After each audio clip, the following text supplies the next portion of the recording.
Okay, welcome to this RadoNorm video interview. I would like to introduce Andrzej, who is the leader of our education and training part of RadoNorm, and who was responsible for hiring a lot of PhD students and early career researchers, among myself as well.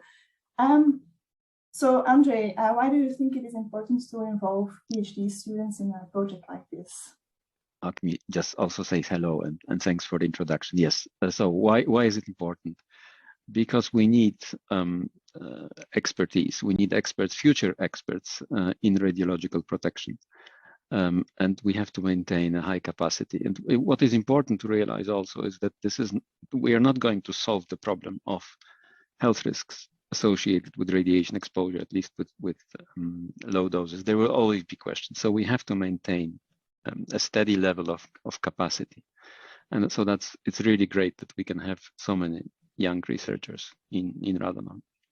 Yes, I agree. It's also, as a young researcher, it's also very nice to be involved in this project.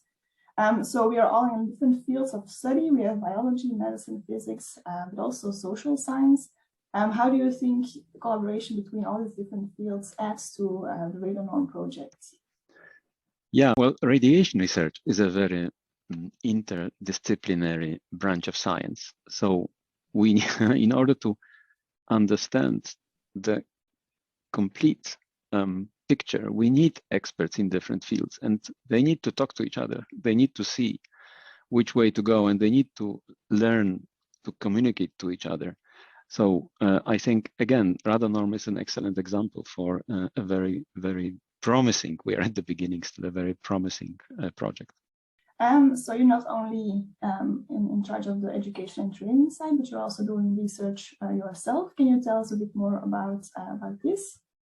Yes, I'm a radiation researcher, and we have a lab here at the Stockholm University, and we deal with cellular effects of radiation. We are particularly interested in combined exposures. We have done a lot of work on combination of different radiation qualities, and that is relevant for RadoNorm because whenever you're exposed to radon, there is always gamma radiation, and how do these two radiation types interact? Not much is known about this.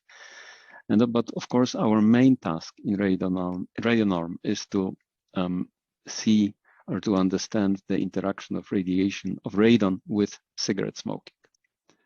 And we build a facility where we can expose cells to radon, to cigarette smoke, and to nanoparticles, because actually nanoparticles are also an ecological problem right now. So the common exposure scenario is radon, nanoparticles, and maybe cigarette smoking if people smoke. And why do you think that is a very important research? How does it affect the general population?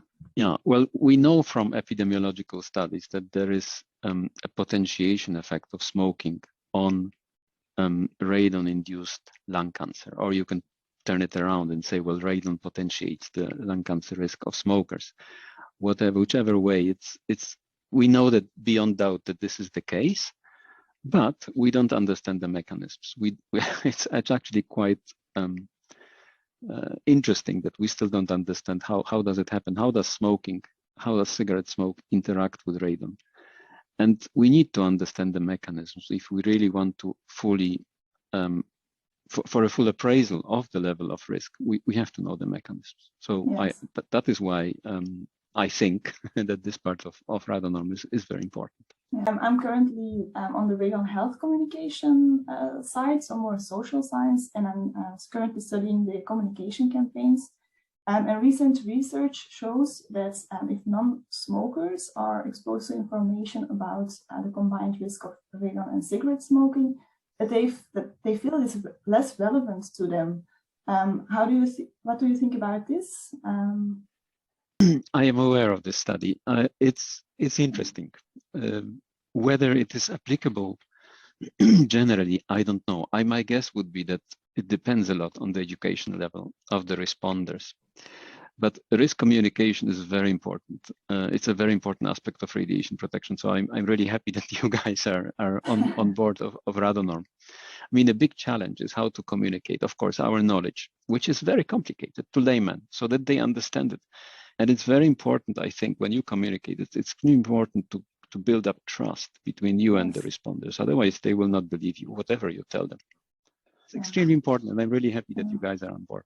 So what are you aiming to achieve within these next few years with regards to your research in radon? Well, we want, the education and training work packages, of course, to educate future radiation researchers and experts and professionals. And I hope we can achieve this by a program of workshops and lectures, not given lectures to the young researchers. They themselves should give lectures, and they should contact each other, and they should build up a collaboration. That's very important. And of course, within our task, where we look at the biology or the mechanism of interaction of smoking and cigarette and radon, we of course hope that we will solve the problem or understand how cigarette smoking interacts with radon in potentiating the risk of lung cancer. I hope we solve this, of course. We will see. But that's the big aim. That's the ambition. So okay, and then I have one last question for you. What excites you most about the RadoNorm project, and why? It can be anything from people or just one thing. Yeah, the multidisciplinarity, I think, the completeness of approach. It's really great. We never had a project like this where we focus on one aspect. It's radon and norm, of course, but we tackled it from different sides and in collaboration of different researchers with different expertise. I think that's really exciting, and I think this is going to be a great project where we will all learn a lot, and I hope this will of course be also to the benefit of the society, that we will be able to provide the expertise in a way that people will understand it and that they will trust us, because I hope that we will gain good knowledge. Yeah, thank you very much for joining this brief interview about RadoNorm and your collaboration in it. And I'm looking forward to hearing more about your research and how it develops further on during the RadoNorm project. Thank you very much, and I certainly look forward to collaborating with you as well.